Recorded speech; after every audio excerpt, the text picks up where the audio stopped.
అదే RTV app వార్తల్ని క్షణాల్లో చదివే అవకాశం ఉంటుంది. ఒక న్యూస్ పేపర్, ఒక టెలివిజన్ ఛానల్ మీ చేతుల్లో ఎప్పుడూ ఉంటాయి. ఎన్నికలు సమీపిస్తున్నాయి.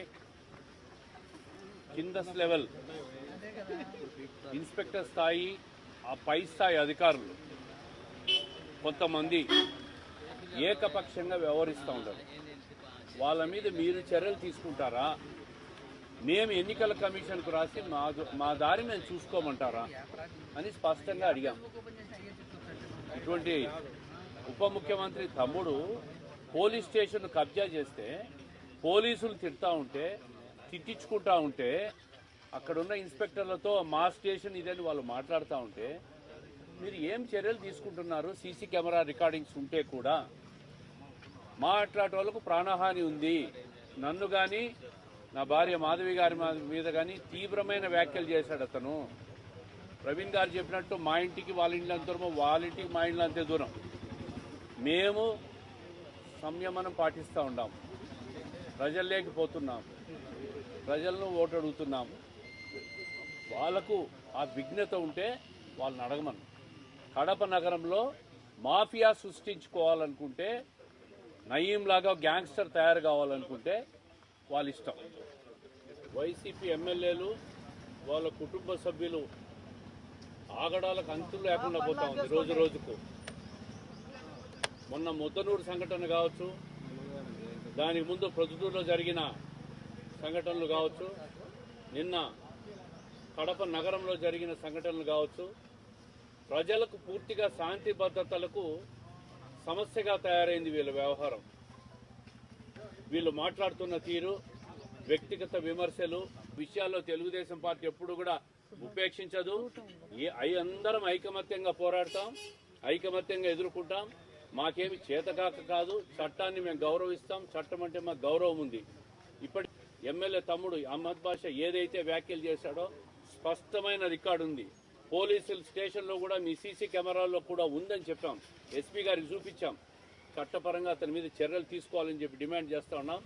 ఎన్నికల లోపల అతని నగర బహిష్కరణ కూడా చేయాలని చెప్పి, ఇటువంటి వ్యక్తులు నగరంలో ఉంటే సామాన్య ప్రజలకు కూడా, శాంతి భద్రతలకు కూడా విఘాతం కలుగుతుంది. ఇటువంటి వ్యాఖ్యలు చేసే ఏ వ్యక్తినైనా కూడా నగర బహిష్కరణ చేయాల్సిందిగా డిమాండ్ చేస్తాం. అరీఫుల్లా ఒక పోస్ట్ పెట్టాడని సోషల్ మీడియాలో ఒక పక్కా ప్లాన్ ప్రకారం వాళ్ళు అరీఫుల్లా ఇంట్లోకి దాడి చేసి ఆ అబ్బాయిని కొట్టడం జరిగింది. ఒక మహిళనని కూడా చూడకుండా అనరాని మనం మాట్లాడలేని విధంగా అసభ్యకరమైన పదజాలంతో మహిళను దూషించి అసహ్యకరంగా బిహేవ్ చేస్తూ మాట్లాడడం జరిగింది.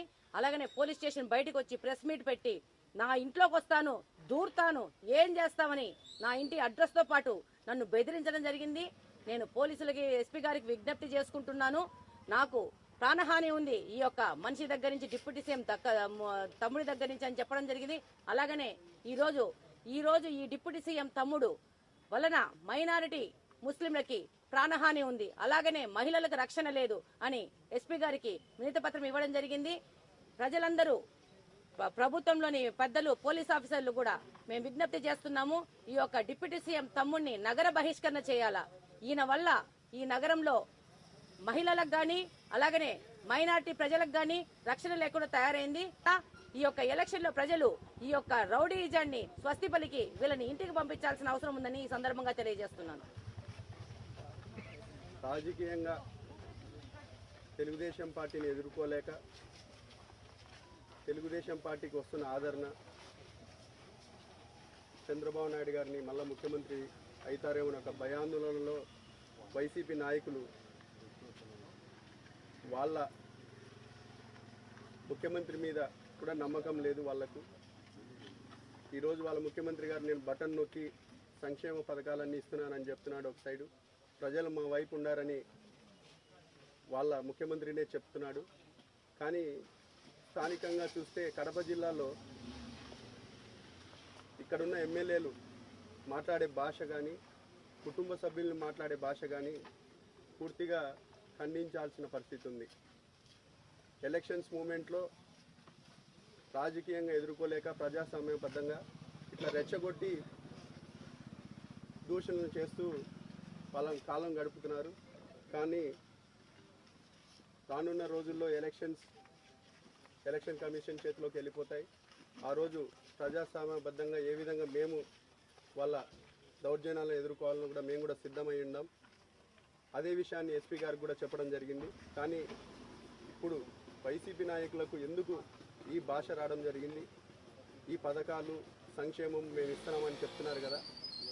ఈ సభాముఖంగా ఈ ప్రెస్ మీట్ ద్వారా వాళ్ళని అడగదలుచుకున్నా, మీరు చేస్తున్నది, మీ ముఖ్యమంత్రి గారు కానీ మీరు చేస్తున్నది సంక్షేమం మీద మీకు నమ్మకం ఉంటే ప్రజాస్వామ్యబద్ధంగా రానున్న రోజుల్లో మమ్మల్ని ఎదుర్కోవాలా.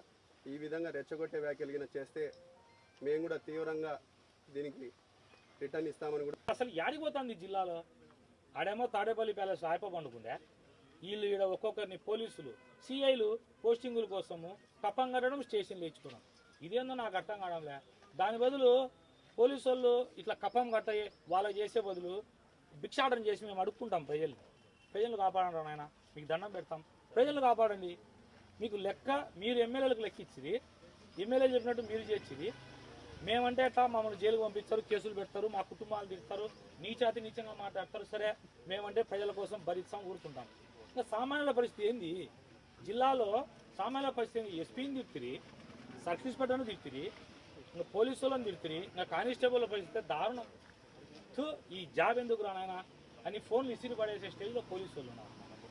మళ్ళీ బయటకు వస్తారు, మేము స్విచ్ నొక్కుతాం, ఇన్ని లక్షలు లెక్కిస్తాం అంటారు. మేము మా సంక్షేమం ఇంత బాగుందంటారు. నీ సంక్షేమం, నీ బంగారు బాగుంటే నువ్వేంటి భయపడతారు? మీరు దేనికి భయపడతారు? మీ సంక్షేమ పథకాలు, మీ ప్రభుత్వ తీరు బాగుంటే నేను రెండే రిక్వెస్ట్ చేస్తాను ఆ వైసీపీ వాళ్ళకి. ఒకటి, పోలీసు వాళ్ళు న్యూట్రల్గా ఉండమని రాండి, మీరు చూస్తే ఏం జరుగుతుందో రాండి, మేము రెడీ. లేదు, పోలీసులను అడ్డం పెట్టుకొని బ్యాక్డోర్ పాలిటిక్స్ చేస్తామంటే అది వైసీపీ వాళ్ళకి విజ్ఞత వదిలేస్తాను. రెండవది, ప్రజల కోసం ఏదైనా చేసేదానికి పోటీ పడదాం. ఇదేంది? ఇది కుటుంబాలని వ్యక్తిగతంగా మహిళలను చూడకుండా ఇక్కడ స్థానిక ఇన్ఛార్జ్ మాధవి గారిని ఎట్ట మారుతారు. ఆయన అంజద్ బాషాకు డిప్రెషన్ వచ్చిందో, ఫ్రస్ట్రేషన్ వచ్చిందో నాకు అర్థం కావడం లేదు. ఇదంతా ఒక ఎత్తు అయితే అసలైన తమాషా ఏంటి తెలుసా? మా పైన పెట్టిన కేసులో 307లు. నిన్న శ్రీనివాసులు అడ్డన్న స్టేషన్కు మాట్లాడడానికి పోతే ఆయన పైన 307 పెట్టాలని ఇస్తారు. ఇంకా రెండోది, మా పైన కేసులు పెడితే టెక్నాలజీ, పోలీస్ టెక్నాలజీ అమోఘంగా వాడతారు. మా ఫోన్లు ట్రాక్ చేస్తారు, మేము ఏమండేది కనుక్కుంటారు, మా బంధువుల కాడికి పోతారు, మా అనుచరులను తీసుకుని స్టేషన్లో పెడతారు. ఇప్పుడు స్టేషన్కు పోయి సీఎం దీపాన్ని పట్టుకునే దానికి నో పోలీస్. మరిన్ని వీడియోస్ కోసం ఛానల్ ని సబ్స్క్రైబ్ చేయండి, లేటెస్ట్ అప్డేట్స్ కోసం వాట్సాప్ ఛానల్ ని ఫాలో చేయండి, అండ్ లింక్ డిస్క్రిప్షన్ లో ఉంది.